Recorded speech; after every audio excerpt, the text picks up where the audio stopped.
ఈరోజు ఇక్కడ కూర్చున్న మనందరి జీవితాలు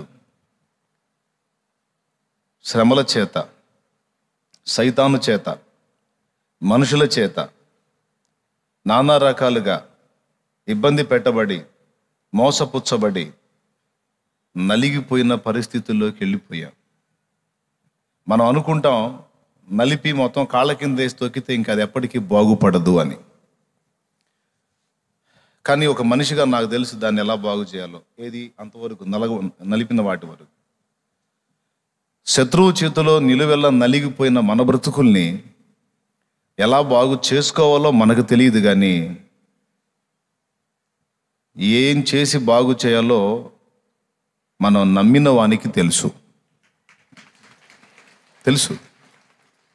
ఏ స్థాయికి నువ్వు నలిగిపోయినా, ఏ రేంజ్కి నువ్వు నలపబడినా, నీ మనసుకు నీకు అనుకోవచ్చు, ఇక పనికిరాను, నేను పనికిరానంతగా నలగగొట్టబడ్డాను, పనికిరానంతగా నలిపివేయబడ్డాను, పనికిరానంతగా అయిపోయింది నా బ్రతుకు అనే ఫీలింగ్ నీకు ఉండొచ్చు నీ బ్రతుకు విషయంలో. కానీ దేవుడు అంటున్నాడు, ఓకే నీకు చేత కాదు, కానీ నేను బాగు చేస్తా దాన్ని అని దేవుడు మాట్లాడుతున్నాడు. అయితే ఇక్కడ ఒకటి చేయాలి. నేను అడిగినప్పుడు నాకు ఇచ్చారు, నలుగుగొట్టబట్టానికి ఇచ్చాను. వాళ్ళు నాకు ఇచ్చేటప్పుడన్నా నోట్లు కొంచెం మెత్తగా ఉన్నాయి, వాటిని నలిపి మళ్ళా లైన్ చేసి ఇస్త్రీ కొట్టిన తర్వాత పెళ్ళపెళ్ళలాడుతున్నాయి. ఏం తమ్ముడు? అలాగా మన బ్రతుకులను ఆయనను నమ్మి ఆయన చేతుల్లో పెట్టగలిగినట్లయితే ఏ స్థాయికి నువ్వు నలిగిపోయినా, అసలు పూర్తిగా పనికి రాకుండా అయిపోయానన్న ఫీలింగ్ నీకున్నా, దేవుడు అంటాడు, లేదు నేను నిన్ను చక్క చేస్తాను, నేను నిన్ను బాగు చేస్తాను, నేను నిన్ను బాగు చేసేదను. అది నమ్మాలి. కొన్ని విషయాలు మాటలతో చెబితే అర్థమవుతాయి, కొన్ని చూపిస్తే అర్థమవుతాయి. సింపుల్గా ఒక మెసేజ్ మీకు అందిందని నేను అనుకుంటున్నాను. అది ఏ స్థాయిదో నాకు చెప్పొద్దు. నువ్వు అప్పులా, ఇబ్బందా, రోగమా, నీ శరీర వ్యాధా, లేకపోతే ఇంకొకట, నీ కుటుంబం పతనం అయిందా, నీ జీవితం చిన్నాభిన్నమైందా, వ్యక్తుల్ని కోల్పోయావా, శూన్యంలాగా అయిపోయిందా, చిత్రవదగా అయిపోయిందా, అయితే అదంతా నీ ఫీలింగ్. దేవుడు అంటాడు, ఏం లేదు, నాకు అసాధ్యమైంది ఏమీ లేదు, నా పేరు ఎల్ షడ్డాయ్, అనగా సర్వశక్తి గల దేవుడను. నీవు నన్ను నమ్మి నా యందు విశ్వాసం ఉంచి నా చేతుల్లో నీ జీవితాన్ని ఉంచగలిగినట్లయితే, అది మాత్రం నువ్వు చేసే పనే. నా చేతుల్లోకి నీ జీవితాన్ని తీసుకొచ్చి నువ్వు అప్పచెప్పినట్లయితే, నేను బలవంతంగా తీసుకోవడానికి లేదు, నీ అంతటా నీవుగా నాకు అప్పగించగలిగితే నేను దాన్ని ఇలా చేస్తాను అని ఒక చిన్న సాక్ష్యం చూపించాను, అంతే. నేను దేవుని యొద్దకు వచ్చువారు ఆయన ఉన్నాడనియు, తన్ను వెదకువానికి ఫలము దయచేయువాడనియు మొదట నమ్మవలెను కదా అన్నాడు. దేవుని పాదాల చెంతకు వచ్చిన మనం దేవుని మీద ఏ విధమైన విశ్వాసం ఉంచాలి అనే దానికి ఒక నిరూపణ, ఒక సంగతిని గురించి, ఒక దాని గురించి కాదు, సమస్త విషయములలో ఆయన నమ్మదగిన వాడు, సమస్తమును చక్కబెట్టగల సమర్థుడు. చక్కబెట్టకపోయినను పర్వాలేదు, కానీ నేను మాత్రం ఆయన నమ్ముతా, ఆయన మీదే ఆనుకుంటా, ఆయన చేసే కార్యాల మీదనే నేను విశ్వాసం ఉంచుతా. బాగు చేయని, పాడు చేయని, ఏమన్నా చేయని ఆయనే చూసుకుంటాడు. గాయపరచని, స్వస్థపరచని, నా జీవితాన్ని నా ప్రభు చేతుల్లో పెట్టేసుకున్నాను, ఇక నాకు ప్రశాంతత ఉంది అనే నిశ్చయత మన అంతరంగంలో దేవుడు ఆశిస్తున్నాడు. ఇప్పుడు రకరకాలుగా నలగగొట్టబడిన వాళ్ళు ఎంతమంది ఉన్నారో చేతులు ఎత్తండి. ఎన్నో విధాలుగా నలగగొట్టబడ్డానన్నా, కృంగిపోయాను, చాలాసార్లు ఈ బ్రతుకు వేస్ట్, చచ్చిపోతే పోయింది కదా అన్న పరిస్థితులు కూడా నేను అనుభవించాను అన్నవాళ్ళు చేతులు ఎత్తవచ్చు. దేన్ని బట్టి నువ్వు అలాంటి భావనలోకి వెళ్ళిపోయావు? నువ్వు ఎదుర్కొన్న పరిస్థితులను బట్టి, నువ్వు నలిగిపోయిన అనుభవాలను బట్టి. నీ మట్టుకు నీకేమనిపించిందంటే ఇంకా నేను బాగుపడటం అనేది నాకేం కనబడట్లేదు, అసంభవం లాగుంది. ప్రియులారా, మీకే కాదు ఈ ఫీలింగ్, నాకు కూడా వచ్చింది ఒకరోజు. మీరు ఎంతసేపు ఏడ్చారో నాకు తెలియదు, కానీ ఒంటరిగా వెళ్ళి పెద్ద శబ్దంతో ఎలుగెత్తి ఎన్నోసార్లు ఏడ్చా. ఏమనో తెలుసా? దేవా, నిన్ను ఎరగక ముందు వేరే సంగతి, నిన్ను ఎరిగిన తరువాత కూడా నేను ఎంతో నలిగిపోతా ఉన్నాను. నా ప్రాణము తీయరాదా? నన్ను చంపరాదా? దేవా, నేను బ్రతకటం అవసరం అంటావా? నా ప్రాణం తీ ప్రభువా అని ఏడ్చాను. ఇది అబద్ధం కాదు, నిజం. బలిపీఠం మీద ఉండి నేను అబద్ధాలు చెప్పకూడదు అంటే బయట చెప్పొచ్చు అంటే ఎక్కడా చెప్పకూడదు. నిజం చెప్తున్నాను.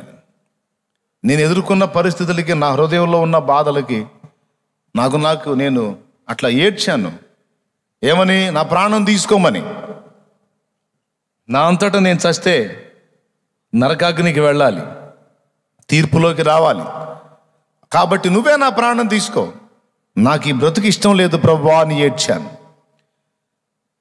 మీరు అంటారేమో, నీకేం మాయరావురా, బాగానే ఉన్నావు. కానీ నేను దేవుని సేవలోకి రాక మునుపు దేవుని ప్రణాళికలు నాకు తెలియవు. దేవుడు ఎవరిని ఎలా చెక్కుతాడో, ఎవరిని ఎలా సిద్ధపరుస్తాడో, ఎవరి కొరకు ఏ భవిష్యత్తు నిర్ణయించాడో మనకు తెలియదు. మనం కాళ్ళ ముందు చూపు చూసుకుంటాం, శూన్యంలా కనపడితే గందరగోళం అయిపోతాం, అప్పుడే ఇలాంటి మాటలు మాట్లాడతాం. కానీ దేవుడు మౌనం, ఏం మాట్లాడలే ఆయన. దేవునికి నేను నా ప్రార్థన, అయ్యో నా ప్రాణం తీసుకో, నా ప్రాణం తీసుకో. బదరి వృక్షం కింద కూర్చొని ఏలియా అడిగినట్టు, ప్రభువా ఇక ఇంతే చాలును, నా ప్రాణము తీయమని ఏలియా అడిగినట్టు ఏకాంతంలో నేను దేవుడిని అడుగుకున్నాను. కానీ దేవుడు నా ప్రాణం తీయలేదు, కానీ అనేక ప్రాణములు, అనేక ఆత్మలు రక్షించుటకు ఆయన నన్ను నియమించాడు. అనేక ప్రాణములు కాపాడుటకు, అనేక ఆత్మలు కాపాడుటకు దేవుడు నన్ను నియమించాడు. ఇలాంటి నియామకంలోనికి నన్ను తీసుకొని రావడానికి నన్ను అలా సిద్ధపరుస్తున్నాడు అన్న సంగతి నాకు తెలియదు. నా ఫీలింగ్ ఏంటంటే నలిగిపోతున్నాను, ఇక తట్టుకోలేను. కానీ దేవుడు జోక్యం చేసుకున్నాడు. అయితే ఒక నిరీక్షణ ఉంది. మొత్తానికి ఇంతగా నలుపుతున్నాడు, చంపమన్నా చావగొట్టట్లేదు, బతకనిస్తున్నాడు. ఎందుకు ఇలాగా పట్టి పట్టినట్టు ఉంటాడు? అయితే మళ్ళీ ఒక పక్క ఒక నిరీక్షణ, ఏదో చేయబోతున్నాడు.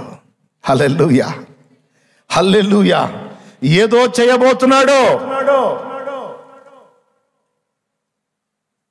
అని ఏడ్చి మళ్ళా గుండె దిటో చేసుకొని మళ్ళా వచ్చి నా విధుల్లోకి నేను ప్రవేశించేవాడిని. చూస్తానే ఆ అనుభవాలన్నీ మార్చేసి, ఆ చేదులన్నీ నాకు అనుభవాలుగా నేర్పి క్రమక్రమంగా పరిస్థితుల్ని మార్పు చేసి ఈరోజు నేను అనుకునేటట్టు చేశాడు. నా జన్మ ధన్యమని, నా జన్మ ధన్యమైపోయింది నాయన.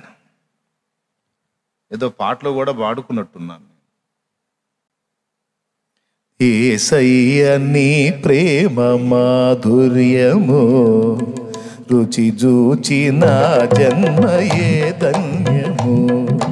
యేసయ్య నీ ప్రేమ మాధుర్యము రుచి జూచి నా జన్మయే ధన్యము.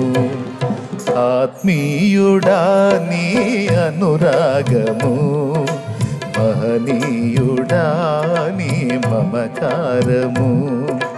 ఆత్మీయుడా నీ అనురాగము, మహనీయుడా నీ మమకారము.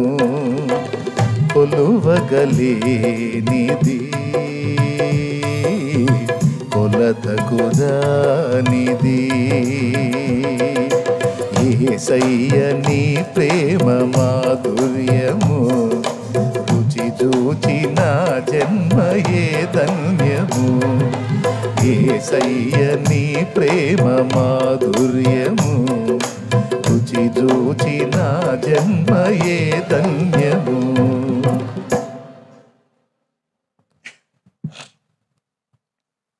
మనుషులలోనా దొరకని ప్రేమ, మహిమగల దేవ నీలో దొరికినది.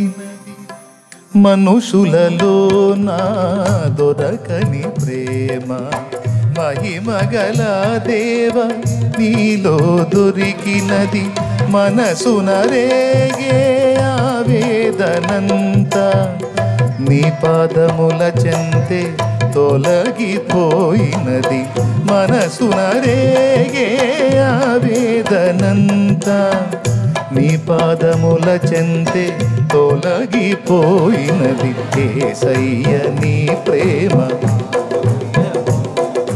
రుచి చూచి నా జన్మయే ధన్యము.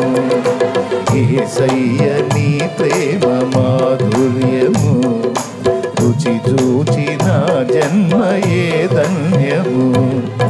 ఆత్మీయుడా నీ అనురాగము, మహనీయుడా నీ మమకారము.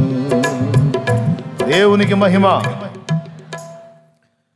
దేవుణ్ణి నమ్ముకున్నాను, దేవుణ్ణి నమ్ముకున్నాను, దేవుణ్ణి విశ్వసిస్తున్నానని మాట చెప్పటం కాదు. మనం ఎదుర్కొంటున్న పరిస్థితులలో స్థిర విశ్వాసాన్ని కనపరిచే విధంగా మన మాట, మన ఆలోచన, మన నిరీక్షణ ఉండాలి. నేను దేవుణ్ణి విశ్వసిస్తున్నానని నమ్మిన నీవు, దేవుడు అంటాడు ఇక పూర్ణ శాంతి గలవానివై ఉండు. ఏం పూర్ణ శాంతి ప్రభువా, నాకేం అర్థం కాకపోతుంటే అంటే అది నేను చూసుకుంటాగా. నువ్వు నమ్మాలి. ఏమి నమ్మాలి అంటే వరుసగా చెప్పాను, పొద్దున్న నుంచి చెప్పుకుంటూ వస్తున్నా. హనోకు ఏమి నమ్మాడు, ఏం విశ్వసించాడని ముందు చెప్పాను. ఆయన రక్షణను విశ్వసించాడు, ఆయన ప్రేమను విశ్వసించాడు. ఇప్పుడు మూడోది చెప్తున్నా, దేవుడు ఎంత శక్తివంతుడో హనోకు నమ్మాడు. దేవునికి స్తోత్రం కలుగును గాక. హల్లెలూయా. దేవుడు సర్వశక్తుడని, ఆయనకు సమస్తము సాధ్యమని నమ్మాడు కాబట్టే ఆయనతో నడిచాడు. ఇప్పుడు మనం ఎవరినన్నా ఫాలో అవ్వాలి, ఎవరి మీదన్నా డిపెండ్ అవ్వాలంటే ముందు అతడు బలవంతుడా కాదా అనేది మనం చూసుకుంటాంగా. ఇప్పుడు నేను నడవలేకపోతున్నానండి బాబు, కొంచెం నన్ను కాస్త ఆదరువుగా ఉండు నాయనా అని బలహీనుడిని పిలుస్తానా, బలవంతుడిని పిలుస్తానా? వీడు పర్వాలేదు, నన్ను కూడా మొయ్యగలుగుతాడు, ఏదన్నా బ్యాలెన్స్ తప్పితే నన్ను అమాంతం మొయ్యగలుగుతాడు అనుకుంటే అలాంటి వాడిని ఆధారం చేసుకుంటాం. మనకంటే పీసోడు నిలబడ్డాడు అనుకో, మామూలు మాట చెప్తున్నా, మనమే బలహీనంగా ఉంటే ఇంకా సన్నగా కట్టెపుల్ల లెక్కున్నోడు ఉన్నాడు అనుకో, మనం వాని మీద ఏం ఆధారపడతాం? నేను మోస్తాను రా అంటే, ఒరే బాబు ముందు నువ్వు కింద పడేటట్టున్నా, నేను వేయాల్సి వచ్చింది, పక్కకు పోరా బాబు. అవునా కాదా? మనం ఒకటి మీద ఆధారపడాలంటే ముందు వాడు బలవంతుడా కాదా చూసుకుంటాం, తర్వాత అతని మీద మనం ఆనుకొని నడుస్తాం. ఏమంటారు? రైట్. ఇప్పుడు మనం దేవునితో కలిసి నడవాలి, దేవునితో ప్రయాణం చేయాలంటే ఆయన ఎంత బలవంతుడో మనం ఎరిగి ఉండాలి కదా. దేవుని శక్తిని మనం విశ్వసించకపోతే, ఆయన బలాన్ని మనం ఎరిగి ఉండకపోతే, విశ్వసించకపోతే ఆయన మీద మనం ఆధారపడటం అనేది కష్టమైపోతుంది. గుడ్డిగా నేను అన్నిటికీ నమ్ముతా సార్, దేవుడు నాకు ఎంత అధ్వాన్న స్థితికి నేను వెళ్ళినా నన్ను బాగు చేయగలడండి. అరే ఎట్లా చెబుతావు, ఎట్లా బాగు చేస్తాడు దేవుడు అంటే, అరే నీకు అసాధ్యం సార్, అది నా దేవునికి సమస్తము సాధ్యమే. పిచ్చోళ్ళని చూశాను కానీ మరి ఇంత పిచ్చోళ్ళని చూడలేదంటే, పోరా బాబు నీకు అది పిచ్చితనంగా ఉంది. దైవ జ్ఞానం లోక జ్ఞానానికి పిచ్చిగానే ఉంటుంది, కానీ నాకు తెలుసు ఆయన ఎందు. హల్లెలూయా. ఇంకో పాట వస్తుంది, నేను నమ్మిన వానిని ఎరుగుదును, సిగ్గుపడనెన్నడు. నేను నమ్మిన వానిని సిగ్గుపడనెన్నడు, సిగ్గుపడనెన్నడు. నన్ను బలపరచువాని యందే సమస్తము నే చేయగలను. నన్ను బలపరచువాని యందే సమస్తము నే చేయగలను. నేను నమ్మిన వానిని ఎరుగుదును, సిగ్గుపడనెన్నడు. నేను నమ్మిన వానిని ఎరుగుదును, సిగ్గుపడనెన్నడు, సిగ్గుపడనెన్నడు. దేవునికి మహిమ. ఏంది నమ్మిన వాడిని ఎరిగేది? రేపు డబ్బులు ఇవ్వకపోతే కదా వాడు వచ్చి చెప్పేది. సామాన్లు బయటేస్తానంటున్నాడు, నీ పరువు నిలువున తీస్తానంటున్నాడు, నిన్ను పోలీసులకు అప్పచెప్తానంటున్నాడు, తంతానంటున్నాడు. రేపటి రోజు ఆ సన్నివేశం ఉందనుకో, ఈరోజు మనం పాడగలమా ఈ పాట? నేను నమ్మిన వానిని. పొరపాటు నేను వచ్చి పాడితే ఊరుకున్నా, నీకేమి ఇక్కడ అల్లాడిపోతున్నావు అంటారా అనరా? అబద్ధం ఆడుకొని చెప్పండి, అంటారా అనరా? ఎంతమంది పాడతారండి? రేపు వాడు వచ్చి సామాన్లు రోడ్ల మీద వేసే పరిస్థితి వస్తే నేను నమ్మిన వానిని అని ఎంతమంది అనగలరో చెప్పండి. వామ్మో, ఒక్కళ్ళు కూడా లేరా? వామ్మో వామ్మో వామ్మో వామ్మో, ఎంత దారుణం, ఎంత అన్యాయం. మీరు కూడా నిజమేనా? చేతులు ఎత్తుతారు కానీ ఏమో చేతులు ఎత్తితే ఏం ఇరకాటం ఉంటుందని ఎత్తలేను కదా, మళ్ళా మన మాట. కానీ ఉన్నారు మీలో అట్లాంటి వాళ్ళు ఉన్నారు. నేనేమనుకుంటాను తెలుసా? వస్తే రాని, ఆయన సెలవు లేకుండా నా సామాను ముట్టేవాడెవడు? అసలు నన్ను టచ్ చేసేవాడెవడు? ఒకవేళ లాగితే లాగనే నేను ఎవరు కొడుకుని? పరువు ఎవరికి పోయిద్ది? నేను ఎప్పుడో వదిలేసా సిగ్గు. దేవునికి స్తోత్రం కలుగును గాక. హల్లెలూయా. ఇప్పుడు మా అబ్బాయిని చొక్కా పట్టుకొని లాక్కొని ఒకటి తీసుకెళ్ళాడు అనుకోండి, అవమానంగా ఎవరు ఫీల్ అవుతారు? వాడా నేనా? వాడు పిల్లోడు, వాడికి తెలియదు. అవమానంగా ఫీల్ అయ్యేది నేను, అవునా? ఇప్పుడు నన్ను ఒకడు చొక్కా పట్టుకొని నిలేశాడు, నన్ను అవమానపరిచాడు అంటే అసలు ఫస్ట్ అవమానం ఎవరికి? ఆయన నామాన్ని ధరించుకొని ఉన్నాను గనుక, ఆయనను ధరించి ఉన్నాను గనుక నన్ను ముట్టినవాడు ఆయన కంటి పాపను ముడుతున్నాడు. నిన్ను ముట్టినవాడు నా కంటి పాపను, మిమ్ము ముట్టినవాడు నా కంటి పాపను. సెలవిచ్చిన యేసుతో నాకెంతో ఆనందమే, నాకెంతో ఆనందమే. ముట్టునని సెలవిచ్చిన యేసుడే నాకెంతో ఆనందమే. ఆమేన్, నాకెంతో ఆనందమే. కృపలను తలంచుచు, కృపలను తలంచుచు ఆయుష్కాలమంతా ప్రభుని కృతజ్ఞతతో స్తుతింతును. ఆయుష్కాలమంతా ప్రభుని కృతజ్ఞతతో స్తుతింతును. హల్లెలూయా ఆమేన్. నాకెంతో ఆనందమే. హల్లెలూయా ఆమేన్. అందరూ పాడదాం. నాకెంతో ఆనందమే, నాకెంతో ఆనందం, ఆనందం ఆనందమే. ఆమేన్, ఆనందం ఆనందమే. సియోని వాసం నాకెంతో ఆనందం ఆనందమే. ఆమేన్, ఆనందం ఆనందమే. చాలా బాగా పాడారు, చాలా బాగా పాడారు. అవునా? వాగ్దానం ఏముంది? నిన్ను ముట్టినోడు. సౌలు మహామిడిమేళంగా ఊరేగుతున్నాడు. దేవుని పిల్లల్ని హింస పెడుతున్నాడు, రోడ్ల మీదకి లాగుతున్నాడు, జైళ్ళ పాలు చేస్తున్నాడు, కొందరిని చంపుతున్నాడు, చిత్రవద చేస్తున్నాడు. ప్రభు అతన్ని ఎదుర్కొని ఏం మాట్లాడాడు? సౌలా సౌలా నన్నెందుకు హింసిస్తున్నావు అన్నాడు. ఇతనేమన్నాడు తెలుసు? అసలు నువ్వెవరివయ్యా? అసలు నీకు నాకేం సంబంధం? నిన్ను నేనెప్పుడు హింసించాను అంటాడు ఇతను. అప్పుడు ప్రభు ఏమన్నాడు తెలుసా? సంఘము నా శరీరం నాయన, నేను సంఘానికి శిరస్సు. చేతికి ముళ్ళు గుచ్చుకుంటే తల దుఃఖపడిద్దా లేదా? అట్లాగే చిటికిన వేలే అనైనా సరే, దానికి ముళ్ళు గుచ్చినా సరే తల స్పందిస్తుంది, కళ్ళు కన్నీళ్లు పెడతాయి. కాబట్టి సంఘములో సభ్యునిగా, క్రీస్తు రక్తంలో కడగబడి పరిశుద్ధురాలిగా మార్చబడి దేవుని శరీరములో ఒక అంగముగా, అవయవంగా చేరినటువంటి నీవు దేవుని క్రీస్తు శరీరంలో ఒక భాగం.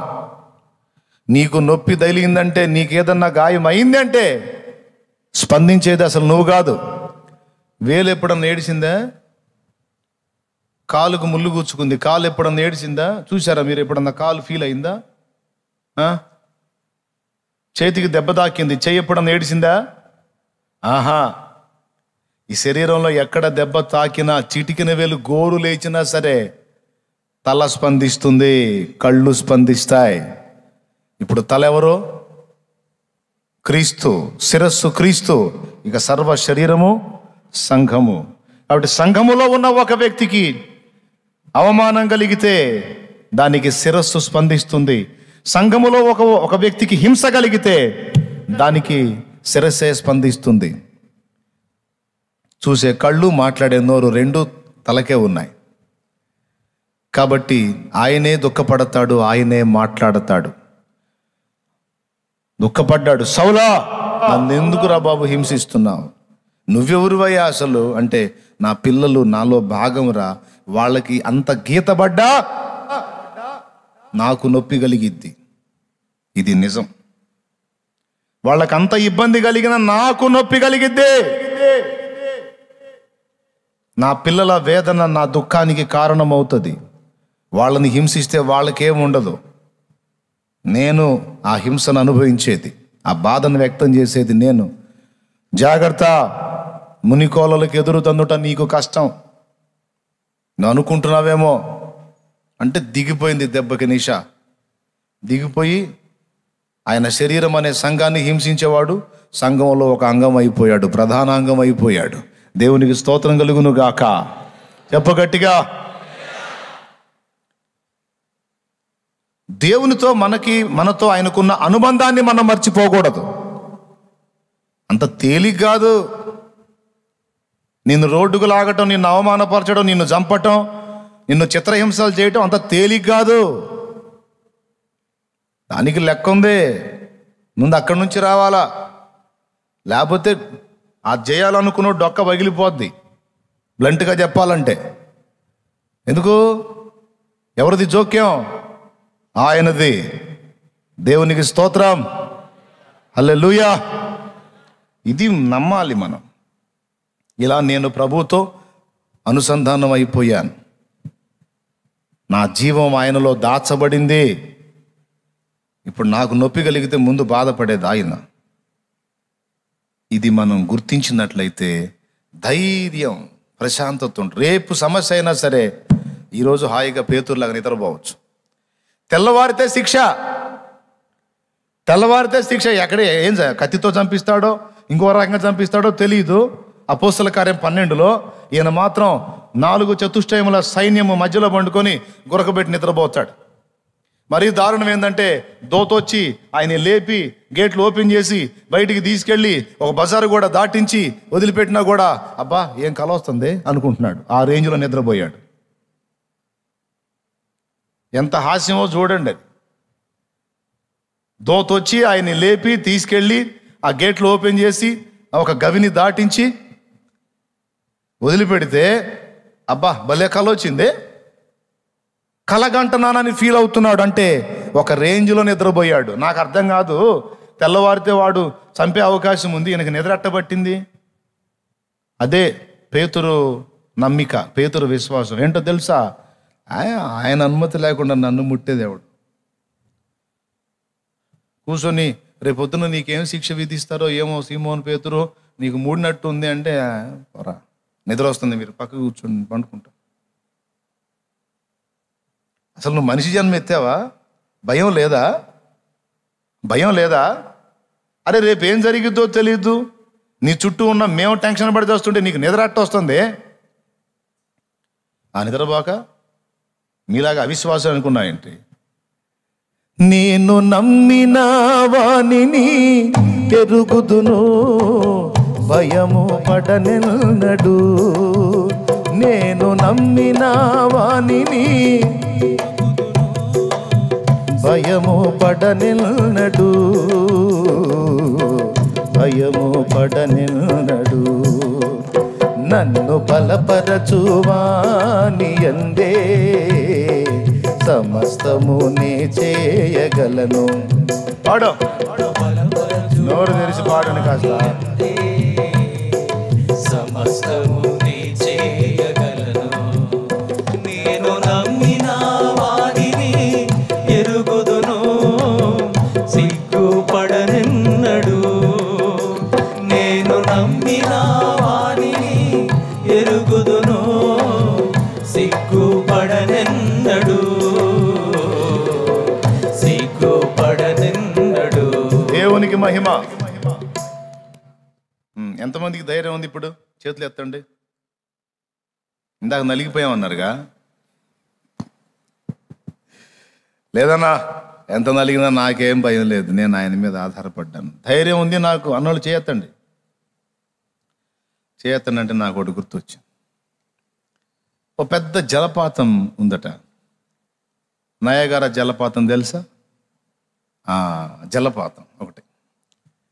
దాని మీద ఒక వ్యక్తి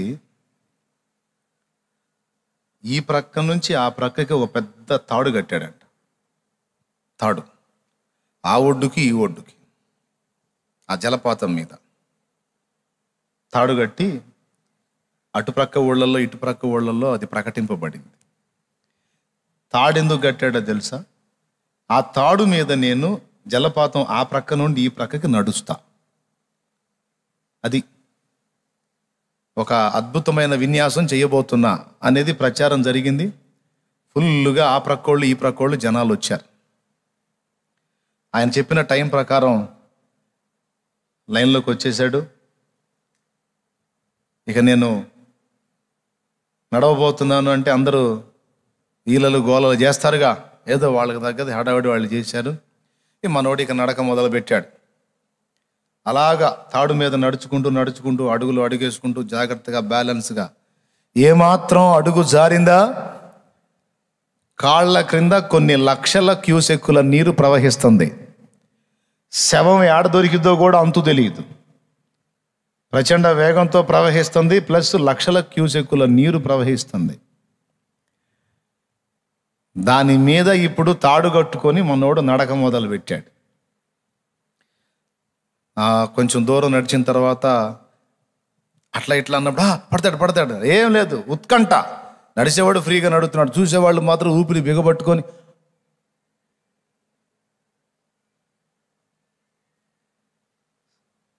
సగానికి వెళ్ళాడు, ఇంకొంచెం ముందుకు వెళ్ళాడు, ఆ దరికి చేరాడు. అక్కడికి పోయి ఒక ప్రకటన చేశాడు. చూశారు కదా, మళ్ళీ ఈ తాడు మీద నేను ఆ ప్రక్కకి రాగలనని ఎంతమంది నమ్ముతున్నారు అన్నాడట.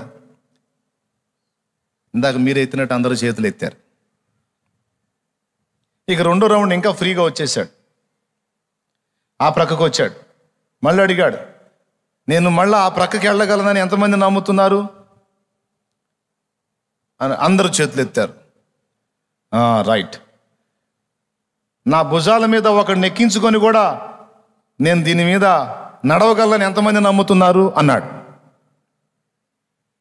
నా భుజాల మీద ఒకడిని ఎక్కించుకొని కూడా నేను దీని మీద నడవగలని ఎంతమంది నమ్ముతున్నారు అన్నాడు.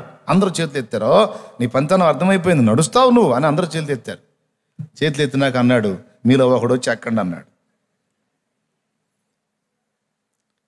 ప్రాణాల మీద ఆశనోడు ఎవడన్నా వస్తాడా? నమ్ముతున్నానన్నారు కదా, చేతులు ఎత్తారుగా. ఎంతమందికి నా మీద నమ్మకం ఉంది? వాళ్ళు ఎవరైనా ఒకళ్ళు వచ్చి నా భుజాల మీద ఎక్కి కూర్చోండి, నేను తీసుకెళ్తా తాడు మీద అన్నాడు. ఒక్క చేయి లేవల. నేను మనిషిని ఎక్కించుకొని నడవగలను ఎంతమందికి విశ్వాసం ఉంది అన్నాడు. మళ్ళీ అందరూ చేతులు ఎత్తారు. మరి ఒకడు రాండి అన్నాడు, ఇప్పుడు రాట్లా. ఇప్పుడు వాళ్ళ విశ్వాసం సరైందేనా? చాలామంది విశ్వాసులు మనోళ్ళు కూడా అంతే ఉంటారు. ప్రభువా నీకు అసాధ్యమైంది ఏముంది నాయనా అంటారు, మళ్ళీ పాట పాడతారు అసాధ్యమైంది ఏముందని. ఆయన అంటాడు, అట్లయితే నా మీద ఎక్కండి అంటాడు. అది వద్దులే ప్రభువా. ఎందుకులే ప్రభువా? నీకు అసాధ్యమైంది ఏమీ లేదు, కానీ నేను మాత్రం నమ్మలేను అనేగా. ఎవడు రాంది? ఏమాత్రం ఆయన మీద నమ్మకుంటూ వస్తారుగా. ఓ 14 ఏళ్ల బిడ్డ బాలుడు వచ్చాడు. ఎవరు లేరా నా సామర్థ్యాన్ని నమ్మి నా భుజాల మీద ఎక్కడానికి? ఎవరు రారా, ఎవరు లేరా అంటే 14 ఏళ్ల బిడ్డ వచ్చాడు. నేను ఎక్కుతా నీ భుజాల మీద అన్నాడు. శబాష్ రా అని వాని భుజాల మీద కూర్చోబెట్టుకుని తీసుకెళ్ళాడు. ఆ దరికి తీసుకెళ్ళాడు, మళ్ళీ ఈ దరికి తీసుకొచ్చి దించాడు. అక్కడున్న పెద్దవాళ్ళు అడిగారు. ఏమడిగారో తెలుసా? పెద్దవాళ్ళం మాకే గుండె జాలేదు, అసలు నీళ్ళ దరికి వచ్చి చూడటానికే పిల్లలు భయపడతారైతే నువ్వేంట్రా బాబు అతని మీద అంత బాగా ఎక్కి కూర్చున్నావు, భయమే లేదా నీకు? అసలు అంత గుండె ధైర్యం ఎట్లా వచ్చింది నీకు అని అడిగితే అప్పుడు ఆ చిన్నోడు చెప్పాడు, ఆయన సామర్థ్యం చూసి కూడా మీరు నమ్మరేమో కానీ నేను ఆయనను నమ్ముతాను. ఎందుకంటే ఇదొక్కటే కాదు, ఇంకా చాలా విషయాల్లో ఆయన సామర్థ్యం నాకు తెలుసు అన్నాడు. ఎలా తెలుసు అంటే ఆయన మా నాన్న అన్నాడు. దేవునికి స్తోత్రం కలుగును గాక. చూడండి, అంతమంది చేతులు ఎత్తారు కానీ తన తండ్రి మీద ఎక్కి కూర్చోడానికి ఎవడూ ధైర్యం చేయలే, కానీ కొడుకు ఎక్కాడు. ఎందుకో తెలుసా? కొడుకుకు ఒక మొండి ధైర్యం, మొండి నమ్మకం. భుజాల మీద ఉన్నది నేనని నాన్నకు తెలుసు. మరొకరు అయితే అశ్రద్ధ చేస్తాడేమో కానీ నా తండ్రి ఎంతో ప్రేమించే ముద్దుల కొడుకుని నేను కూర్చున్న ఆయన భుజాల మీద. నా కోసమైనా నాన్న జాగ్రత్తగా నడుస్తాడనేది కొడుకు విశ్వాసం. తన ప్రాణాన్నైనా వదులుతాడేమో కానీ నన్ను వదలడో. మా నాన్న నన్ను ఎంతో ప్రేమించుచున్నాడు, ప్లస్ ఆయన సామర్థ్యము కూడా నేను ఎరుగుదును గనుక నేను ఆయన భుజాల మీద కూర్చున్నా. పాయింటే, ఎరిగినోడే ఎక్కగలుగుతాడు, ఎరగనోడే ఏమెక్కుతాడు? మాటలు చెప్పటం కాదు అబ్బాయి, మాటలు చెప్పటం కాదు. అందుకే చెప్తున్నాడు, కాస్త తెలుసుకుంటారా నా గురించి అని. దేవునికి మహిమ. హల్లెలూయా. ఆయన సర్వశక్తి గల దేవుడు. అలాగ దేవుని మీద డిపెండ్ అయిన వాడే దేవుడు అనుగ్రహించే పూర్ణ శాంతి గలవానిగా మార్పు చెందుతాడు. చెంచల మనసాడించే బ్రతుకు ఆటను వంచన చేసి నడుపును తప్పు బాటను. చెంచల మనసాడించే బ్రతుకు ఆటను వంచన చేసి నడుపును తప్పు బాటను. పూర్ణ శాంతి అంతరంగమును పరిశీలించు యేసయ్యా, స్థిర మనసుతో నీ దారిలో సాగనీవయ్యా. అంతరంగమును పరిశీలించు యేసయ్యా, స్థిర మనసుతో నీ దారిలో సాగనీవయ్యా. మన చరణం తర్వాతది. నిండు మనసుతో నిన్ను ఆశ్రయించితి, పూర్ణ మనసుతో నీ కడ శిరము వంచితి. పాడు. నిండు మనసుతో నిన్ను ఆశ్రయించితి, పూర్ణ మనసుతో నీ కడ శిరము వంచితి. పూర్ణ శాంతి గలవానిగా నన్ను మార్చుమా, తరతరములకు క్షేమము చేకూర్చుమా. పూర్ణ శాంతి గలవానిగా నన్ను మార్చుమా. తరతరములకు క్షేమము చేకూర్చుమా. నా మదిని కోవెలగా మలచుకోవయ్యా. నా హృదిని రారాజుగా నిలిచిపోవయ్యా.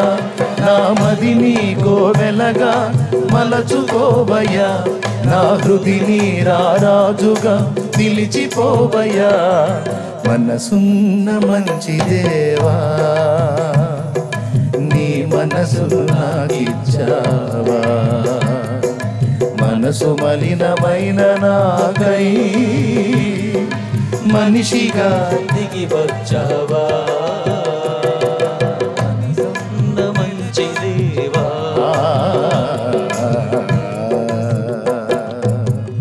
దేవునికి స్తోత్రం. ఎంతమంది నమ్ముతున్నారండి ఇప్పుడు దేవుణ్ణి?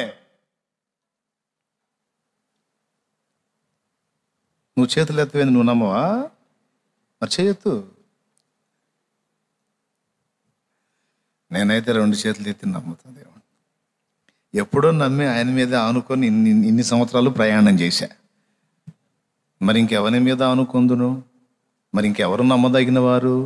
నమ్మదగిన వాడు ఒక్కడే, సర్వశక్తి గల వాడు ఒక్కడే, ఏదైనా చేయగల సమర్థుడు ఆ ఒక్కడే. కాబట్టి హనోకు దేవునితో నడిచాడు అంటే ఆయన బలం ఎరిగి ఉన్నాడు. అందుకే ఇక సొంతంగా నడవటానికి ఇష్టపడలా. ఆయన సర్వశక్తుడు, ఏదైనా ఆయన చూసుకుంటాడు. ఎదురయ్యే అవరోధం యేసే తొలగించును. ఎదురయ్యే అవరోధం యేసే తొలగించును. స్థిరమైన విశ్వాసం నాలో కలిగించును. స్థిరమైన విశ్వాసం నాలో కలిగించును. ఆగిపోదు నా పాట గమ్యం చేరేదాకా. ఆగిపోదు నా పాట గమ్యం చేరేదాకా. సాగుతుంది ప్రతి పూట నా పరుగు ముగిసేదాకా. సాగుతుంది ప్రతి పూట నా పరుగు ముగిసేదాకా. ఆగిపోదు నా పాట.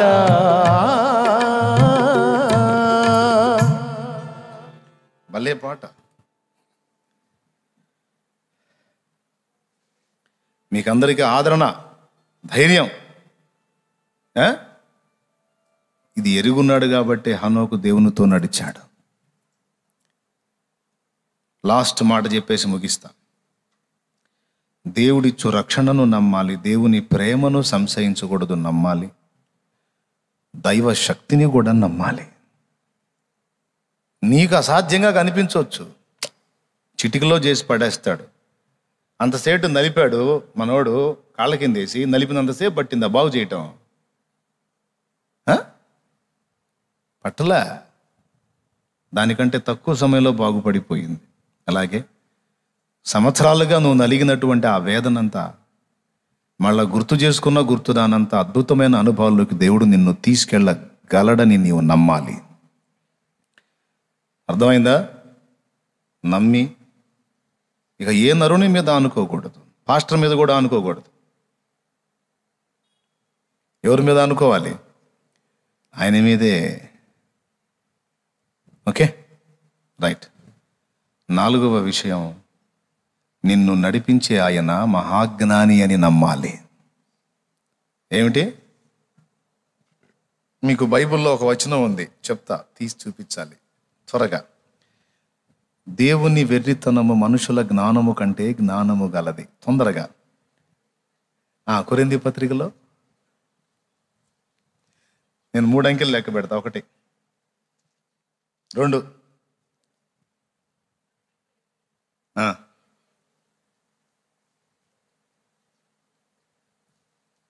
2,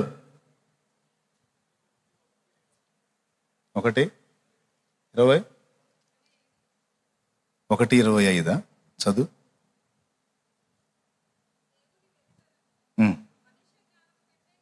అబ్బా, ఆ మాట ఒక్కసారి మళ్ళా వ్యతిరేక దిశలో ఆలోచించండి. దేవుని వెర్రితనము మనుషుల జ్ఞానము కంటే జ్ఞానము గలది. ఓకే, దేవుడికి కూడా వెర్రితనం ఉంటుందా? వెర్రితనం అంటే పిచ్చితనం. దేవుడికి కూడా పిచ్చి ఉందా? దేవుడికి కూడా వెర్రి ఉందా?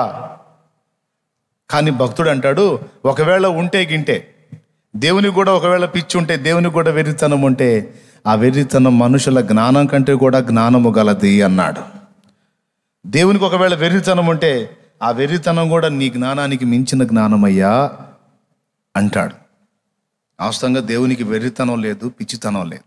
కానీ కొన్నిసార్లు మన జీవితంలో ఆయన తీసుకునే నిర్ణయాలు, ఆయన నడిపించే విధానాలు, మనకు అనుమతించే పరిస్థితులు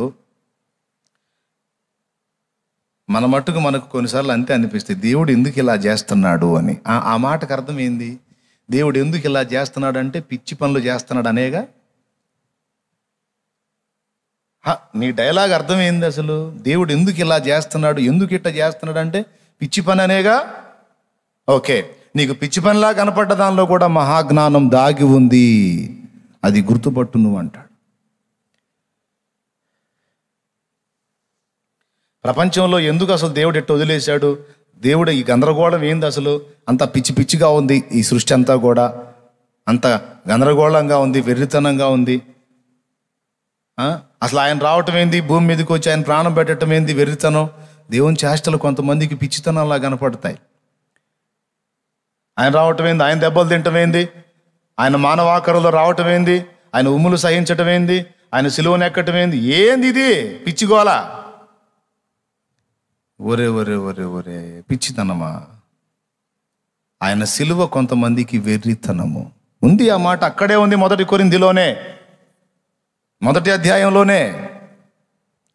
నశించు వారికి నీ సిలువ వెర్రితనముగనున్నది.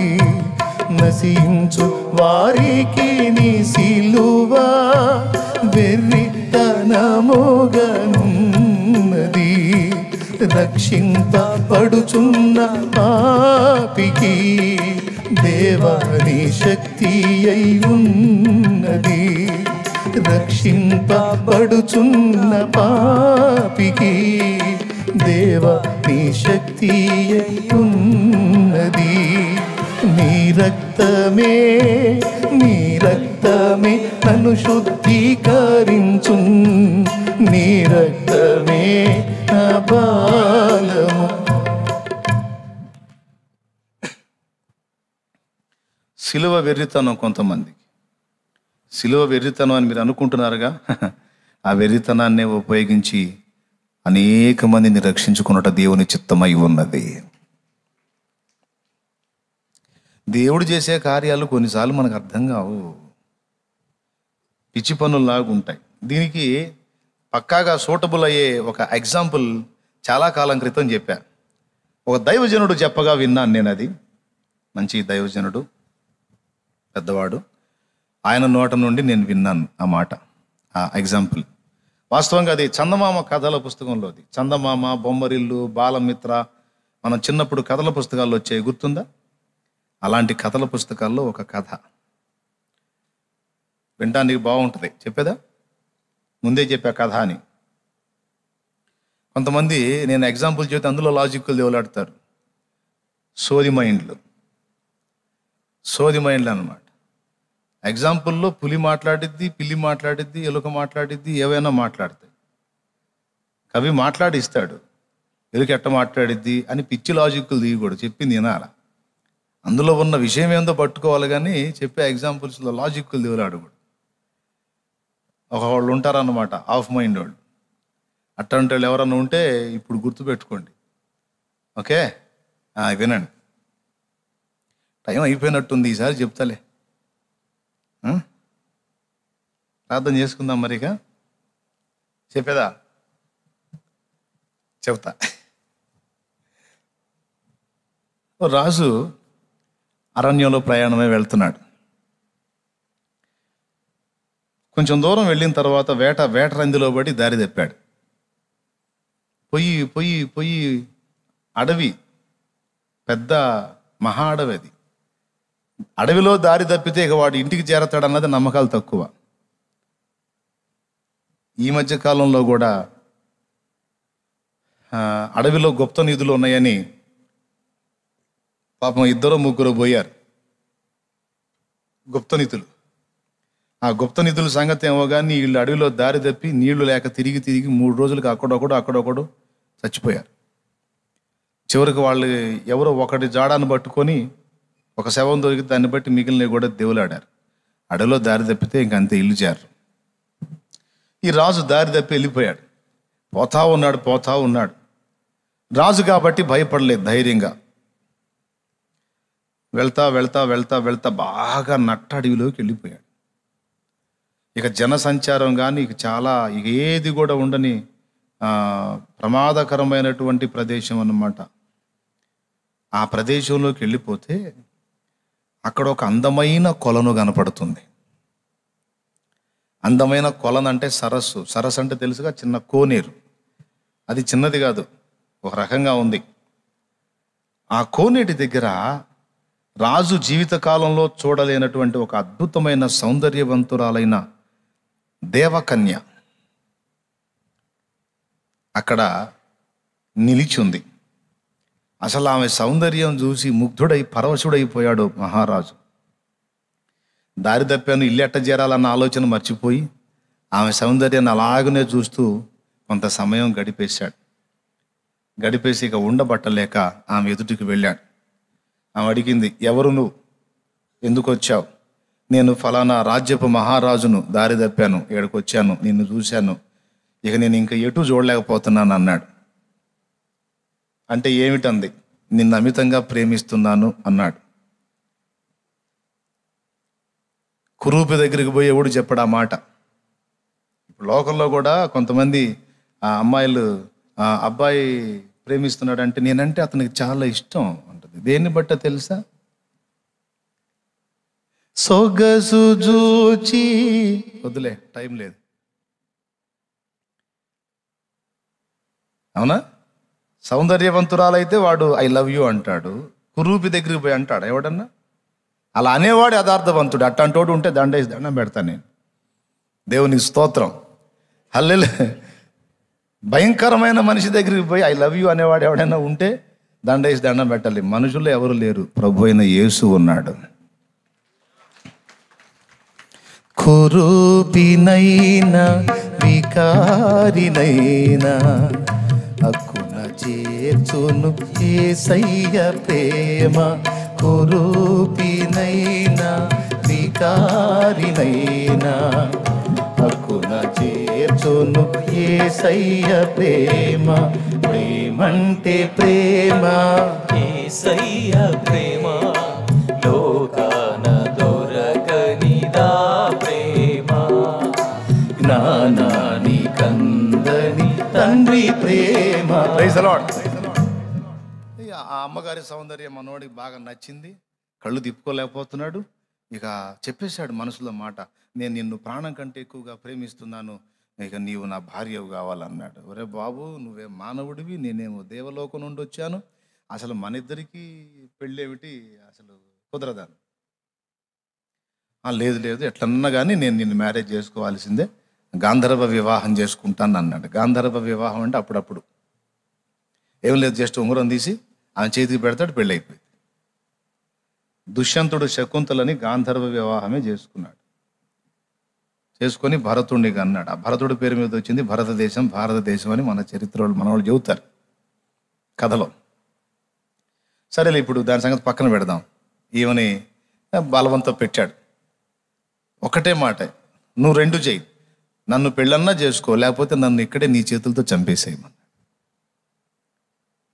ఇక ఆమె ఏం చేసింది, రే బాబు మీకు మాకు సాంగత్యం కుదరదు, వద్దంది. ఏమన్నా కానీ నన్ను చేసుకోవాల్సిందే నువ్వు, లేకపోతే నీ చేతులతోనే చంపి వెళ్ళు అని వాడు ప్రాణత్యాగానికి కూడా పూనుకున్నాడు. సరే, ఆమె ఆలోచించి, సరే నేను నిన్ను చేసుకుంటాను, ఎందుకంటే ఇంతగా నన్ను కోరుకున్నావు కాబట్టి నిన్ను చేసుకుంటాను.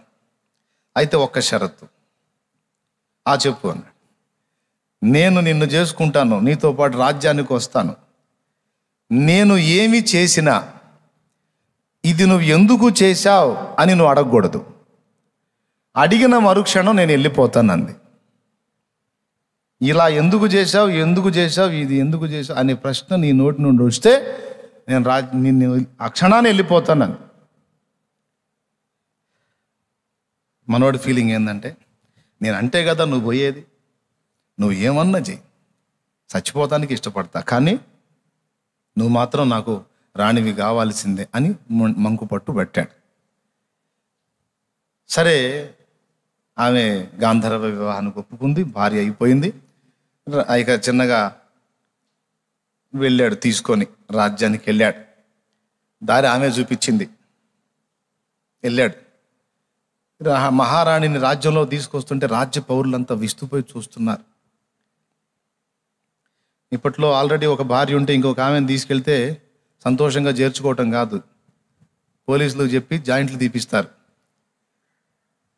అప్పట్లో మరి మహారాజులు బహుభార్యత్వం కలిగి ఉంటారు కాబట్టి అది కేసేం కాదు చక్కగా, ఎందుకంటే ఆయనే ప్రభుత్వం కదా. ఇంకా శిక్ష వేసేది ఎవరు? తీసుకొని వెళ్తా ఉంటే రాజ్య పౌరులంతా కూడా విస్తుపోయి చూస్తున్నారు. ఎందుకు తెలుసా? ఇంత సౌందర్యవంతురాలైన స్త్రీని ఇంతవరకు మేము చూడలేదు. సరే, చాలా సంతోషంగా జీవితం మొదలుపెట్టాడు. ఆమెతో సజావుగా సాగింది. సంతోషం, ఎంతో ఆనందం పొందాడు. ఆమె గర్భవతి అయింది. గర్భవతి అయిన సంతోషంగా సంబరం చేయించాడు. ఒకరోజు బిడ్డకు జన్మనిచ్చింది. మహారాజా, శుభవార్త. ఏమిటి? పండంటి మగబిడ్డ మహారాజా, యువరాజు పుట్టాడు అని దాసి చెప్పింది. వెంటనే మెళ్ళో ఏదో ఉంటుందిగా, తీసి హారం ఇచ్చేసి పో, పండగ చేసుకోపో అన్నాడు. కాసేపటి తర్వాత ఇంకొక ఆమె వచ్చి, మహారాజా మహారాజా. ఏమిటి? దుర్వార్త అంది. ఏమిటి దుర్వార్త? మహారాణి గారు ఏమైంది? మహారాణి గారికి టెన్షన్.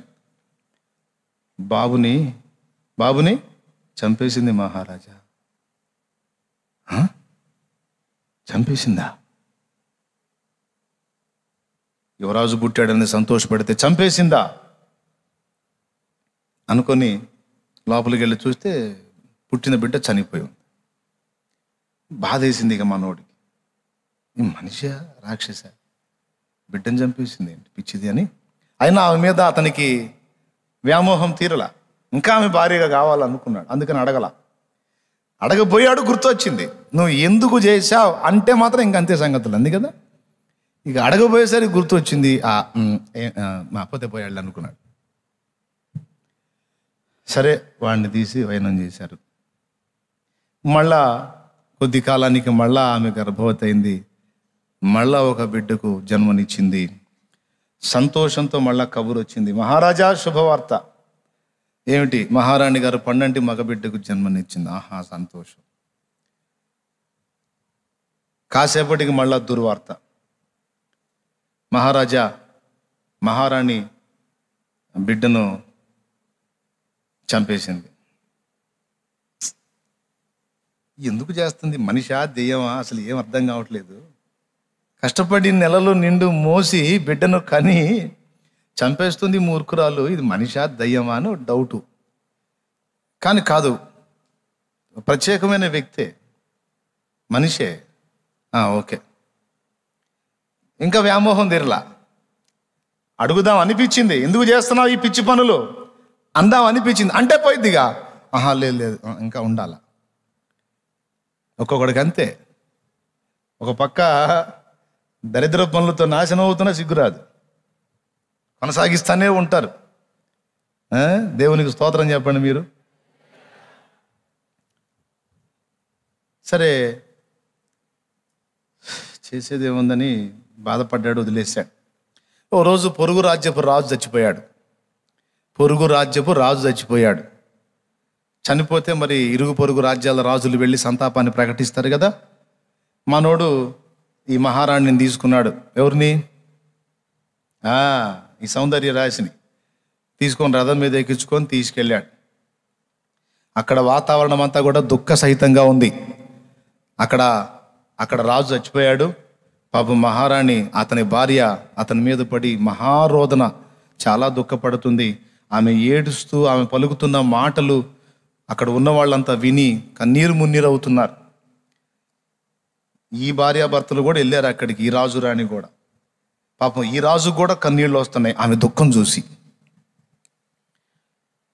వెంటనే ఈమె రాజు పక్కన ఉంది కదా రాణి, ఆమె వీళ్ళందరి మోకాలు చూసి వాళ్ళందరూ ఏడుస్తున్నారు. మహారాణి ఏడుస్తుంది, మృతదేహం అక్కడ ఉంది. ఈమె పక్కున పక్క నవ్వింది. ఇప్పుడు అందరూ ఏడుస్తున్నప్పుడు అందరికీ వినబడేటట్టు ఒకళ్ళు పక్క నవ్వితే ఏమంటారు? ఆ పరువు నిలువున పోయింది ఎవరికి? అప్పుడు కొంచెం డౌట్ వచ్చింది, ఏదో మెంటల్ దానిలాగా ఉందని. అర్థమైందా? సరే, ఇక్కడ ఉండకూడదు, నువ్వు అర్జెంటుగా ఇక్కడ నుంచి పక్కకి పదా అని ఆమెను పక్కకి తీసుకెళ్ళి ఆ మహారాజును హత్య చేసిన వాడిని ఉరి తీస్తూ ఉంటే అక్కడికి తీసుకెళ్ళాడు. ఎందుకంటే అక్కడ దుర్మార్గుడు శిక్ష పొందుతున్నాడు కనుక అక్కడ నవ్వినా ఇబ్బంది లేదని. నవ్వుతుందిగా, ఆపుకోట్ల, అక్కడ నుంచి పక్కకు తెచ్చినా సరే నవ్వుతానే ఉంది. సరే, ఈ నవ్వేదో అక్కడ నవ్వితే ఇబ్బంది లేదని ఉరి తీసే స్థలానికి తీసుకెళ్ళాడు. అక్కడ ఆ రాజును హత్య చేసిన వాడిని ఉరి తీస్తున్నారు. ఉన్నోళ్ళందరూ తగిన శాస్తి జరిగింది, బాగా బుద్ధి చెప్తున్నాడు, అంతే చేయాలని అందరూ నవ్వుతా ఆ కార్యక్రమాన్ని చూస్తుంటే ఏం ఏడుస్తుంది చూడండి. నవ్వాల్సిన దగ్గర ఏమో ఏడుస్తుంది, హత్య చేసిన హంతకుడు శిక్ష పొందుతుంటేనేమో ఏడుస్తుంది, హత్య గావించబడి అన్యాయం అయిపోయిన వాడు దగ్గర ఏమో నవ్వుతుంది. కన్ఫర్మ్ చేసుకున్నాడే, మెంటల్ రకం లాగుంది, చాదస్తపది, పిచ్చిదాన్ని చేసుకున్నాను ఏంటి, నేను పిల్లల్ని చంపుతుంది, ఎక్కడ నవ్వాలో తెలియదు, ఎక్కడ ఏడవాలో తెలియదు అని కోపం వచ్చి ఎందుకు చేస్తున్నావు అనబోయాడు. అనబోయి మళ్ళా నువ్వు ఆ మాట అంటే పోతానందిగా, ఇంకా మమకారం. సరే, ఏదో ఆ మాట అణుచుకున్నాడు. ఆ కార్యక్రమం అయిపోయింది, పక్కకి వెళ్ళిపోయారు. మళ్ళా గర్భవతి అయింది, మళ్ళా బిడ్డ పుట్టాడు. ఇక ఈయన్ని కూడా బతకనిచ్చేటట్టు లేదు అని కాపలా కాసుకున్నాడు.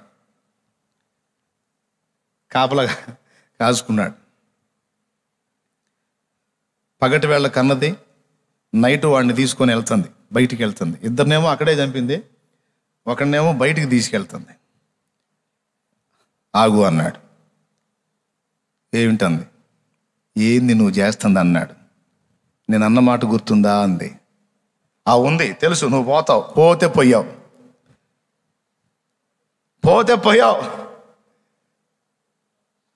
వాడిని మాత్రం నువ్వేం చేయొద్దు అన్నాడు. ఏం చెయ్యను నేను అంది. ఎందుకు చేయవు, ఇద్దరిని చంపావుగా అన్నాడు. వీడిని మాత్రం చంపనంది. నాకు ఇచ్చేయి, నాకు అడ్డు తగిలావు, ఎందుకు చేస్తున్నావు అని అడిగావు కాబట్టి ఇక నేను బయలుదేరుతున్నాను అంది.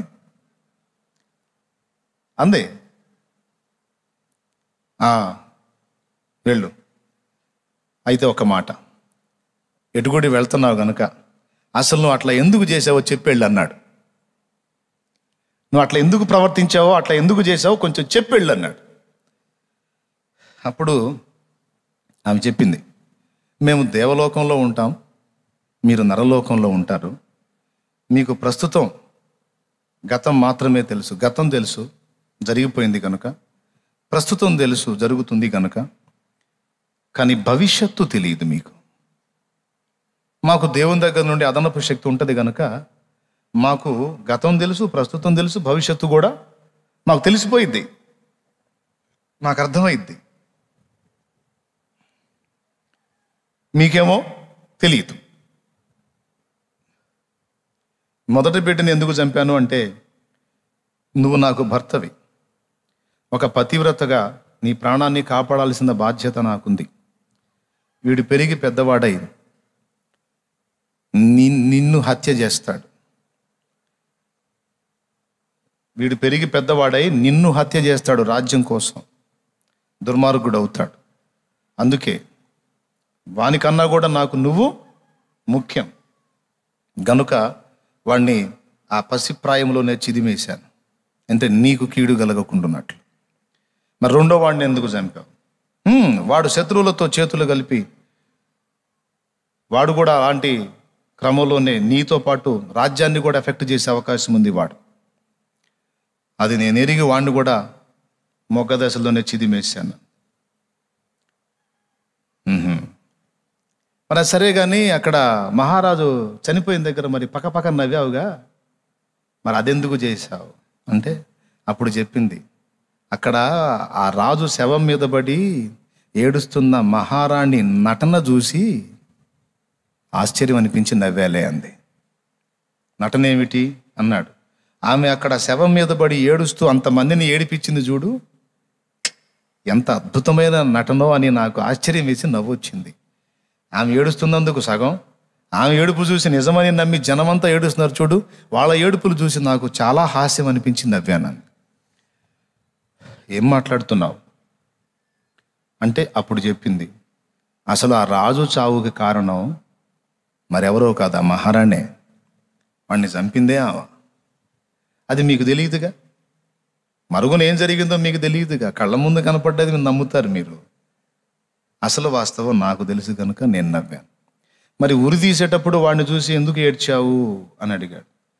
వాస్తవంగా వాడు నిరపరాధి. అందరూ ఏమనుకున్నారు? అపరాధిని పట్టుకొనేమో, హంతకురాల్ని పట్టుకొనేమో ఏడ్చారు, నిరపరాధిని పట్టుకుని ఉరి తీస్తాను నవ్వారు. ఈ మనుషుల చాదస్తపు క్రియను చూసి నాకేమో ఇక్కడ నవ్వొచ్చింది, అక్కడ పాపం ఏమి ఎరగని ఒక అభాగ్యుడు బలవుతుంటే దుఃఖము కలిగింది అంది. ఓహో అదే ఆ సంగతి. మరి ఇప్పుడు వీడిని ఎక్కడికి తీసుకెళ్తున్నా? వీడిని చంపడానికి కాదు, వీడు రాజ్యములో రాజు దగ్గర పెరిగితే గర్వహృదయుడై వీడు కూడా ప్రమాదకారిగా మారే అవకాశం ఉంటుంది. ఆ పరిస్థితి వీడికి కలగకుండాన్నట్లు ఒక బీదవారి ఇంట వీడిని వదులుదామని వెళ్తున్నాను అంది. ఒక బేదరికంలో వీడు పెరిగితే, వీడు పెరిగి పెద్దవాడైనప్పుడు వీడు అనుభవంలోకి వచ్చేస్తాడు. సో దానికి ముందు వీడికి ఇది అభ్యాసం కావాలి కాబట్టి వీడిని అక్కడ వదలటానికి బయలుదేరాను. ఈమె చేసిన ఈ 5 చేష్టలో కాసేపు విన్న మీకు, రాజుకి, అందరికి కూడా పిచ్చితనంగానే అనిపించాయి.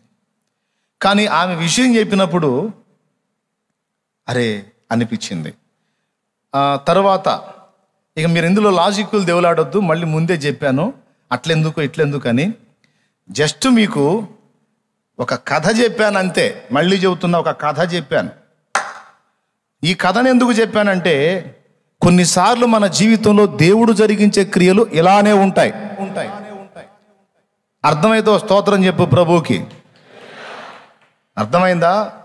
కొన్నిసార్లు సమాజంలో దేవుడు జరిగించే క్రియలు, మన వ్యక్తిగత జీవితంలో, కుటుంబంలో, వ్యక్తులలో జరిగించే క్రియలు మనకి వెర్రితనంగానే కనిపిస్తాయి. కానీ వాటి వెనక ఉన్న నిగూఢత ఏమిటో ఆయనకు మాత్రమే తెలుసు, మనకు తెలియదు. ఎందుకనగా ఆయన భూత భవిష్యత్తు వర్తమాన కాలములో ఎరిగిన వాడు, అన్ని కాలములలో ఉన్నవాడు ఆయన. హల్లెలూయా. కాబట్టే ఆయన చేసేటువంటి చర్యలు నీకు అర్థం కాకపోతే, ఇందులో ఏదో నాకు అర్థం కాని సంగతి దేవుడు ఉంచాడు అని మోకర్లుని ప్రార్థన చేయి. దేవుడు నీకు బయలుపరుస్తాడు. ఆయన చిత్తమైతే బయలుపరుస్తాడు, లేకపోతే మౌనంగా ఉంటాడు. మౌనంగా ఉన్నాడంటే భవిష్యత్తులో నీకే అర్థమవుతుందిలే అని. నా జీవితం ఆ రోజు ఎందుకు అలాగా రకరకాల మలుపులు తిప్పాడో నాకు ఆనాడు అర్థం కాలేదు. కానీ ఈనాడు దాని అభ్యాసం ఎందుకు అలాగా అనుమతించాడో ఈరోజు దాని పరిస్థితి నాకు అర్థమవుతుంది. అలాగే మీ జీవితాల్లో కూడా కొన్ని సంఘటనలు గతంలో జరిగాయి. జరిగినప్పుడు అవి మీకు బాధ కలిగించాయి. ఎందుకో అట్లా జరిగింది అనుకున్నారు. కానీ ఈరోజు కొన్ని పరిస్థితులు మీకు అర్థమవుతున్నాయి. ఓహో ఆనాడు అలా జరిగింది ఎందుకా అని. అలాగే ఈరోజు నువ్వు అనుభవిస్తున్న ప్రతికూల పరిస్థితులన్నీ కూడా దేవుడు తన మహాజ్ఞానము చేత నీ ఆశీర్వాదం కోసం మార్చగల సమర్థుడు. సమస్తము కూడా నీ మంచి కొరకే కలిపి జరిపిస్తున్నాడు. దేవుణ్ణి ప్రేమించావు చూడు, దేవుణ్ణి ప్రేమించి హత్తుకున్నావు చూడు, అయిపోయింది. లిస్టులో పడ్డావు. ఇక సమస్తము కూడా సమకూడి నీ మేలు కోసమే వస్తాయి. అందులో నీకు కీడుగా కనిపించేది కూడా నీ మేలు కోసమే. ఇది ఎట్లా మేలైద్ది అంటే మోకాళ్ళు వేసి కూర్చో చెబుతాడు, లేకపోతే చూస్తూ ఉండు ఎట్లా మేలైద్దో భవిష్యత్తు నీకు చెప్పిద్ది. ఎంతమందికి అర్థమైంది? అంతేకాని దేవుడేదో పగబట్టాడు, దేవుడేదో పట్టించుకోవటం లేదు, దేవుడేందో నన్ను వదిలేసినట్టున్నాడు, ఇట్లాంటి పదాలు వాడొద్దు. దేవుని చర్యలు వెర్రిమొర్రి చేష్టలని భ్రమపడవద్దు. ఆయన సమస్త చర్యలలో సంపూర్ణ జ్ఞానము ఇమిడి ఉంది. హల్లెలూయా. బుద్ధియు జ్ఞానము సంపదలన్నీ గుప్తమయ్యున్నవి నీ యందే. బుద్ధియు జ్ఞానము సంపదలన్నీ గుప్తమయ్యున్నవి నీ యందే. ఇహ పర సుఖములు మెండుగా నొసగి, ఇహ పర సుఖములు మెండుగా నొసగి ఇలవర్దిల్లగ చేయుమయా. దేవారావయ్యా నీ దీవెనలీవయ్యా. మాకందరికి దేవారావయ్యా నీ దీవెనలీవయ్యా. చాలు, ఆ తర్వాత పాడితే మళ్ళీ పెళ్లి పాట అయింది. దేవునికి స్తోత్రం కలుగును గాక. బుద్ధి జ్ఞానముల సర్వ సంపదలు ఎవని యందు గుప్తములై ఉన్నవి. పిచ్చి పనులు చేస్తాడా? అనవసర పనులు చేస్తాడా? ఎప్పుడు అనుకోవద్దు. నమ్ముతావా దేవుని జ్ఞానాన్ని? నమ్ముతావా దేవుని శక్తిని? నమ్మవా? నమ్మకపోతే నీ కర్మ పో. నీ జ్ఞానం కాదే, మనుష్య జ్ఞానం కాదు, దైవ జ్ఞానము చేత నడిపించబడితే ధన్యమవుతుంది బ్రతుకు. సలహా చెబుతారు, ఆ బిజినెస్ బాగుంటుంది చేయకూడదు అని. ముఖం పగిలినాక అర్థమైద్ది. వాడి మాటలు నేను ఇట్ట అయిపోయానని. అదే దేవుని జ్ఞానం కనిపెట్టుకొని దేవుని దగ్గర అడిగితే దేవుడు చెప్తాడు దాని పర్యవసానం నీకు భవిష్యత్తులో ఎలా ఉంటుందో. ఆహా, దేవుడు ఈ చెప్పడానికి కూర్చున్నాడా అని కొంతమంది అంటారేమో. అరే, నీకు ఆత్మ సంబంధమైన చెబుతాడు. నువ్వు బాగా సమీపం అయితే భౌతికంగా కూడా నీకు ఆయన సలహాలు ఇస్తాడు. దేనికైనా మంచి సలహాదారు. నేను శరీర సంబంధమైన సలహాలు ఇవ్వను, ఆత్మ సంబంధమైన వాటికి సలహాలు ఇస్తానని ఎప్పుడని చెప్పాడా? భక్తులు ఆ పాత నిబంధనలో చూడండి, భక్తులకు భౌతిక విషయాల్లో జోక్యం చేసుకున్నాడు, ఆత్మ సంబంధమైన విషయాల్లో కూడా రెండింటికి ఆయనే సమాధానం ఇచ్చి తన జ్ఞానము చేత నడిపించి వాళ్ళ జీవితాలు ధన్యం చేసి ఈ గ్రంథ పుటల్లో వాళ్ళ పేర్లు లిఖించాడు.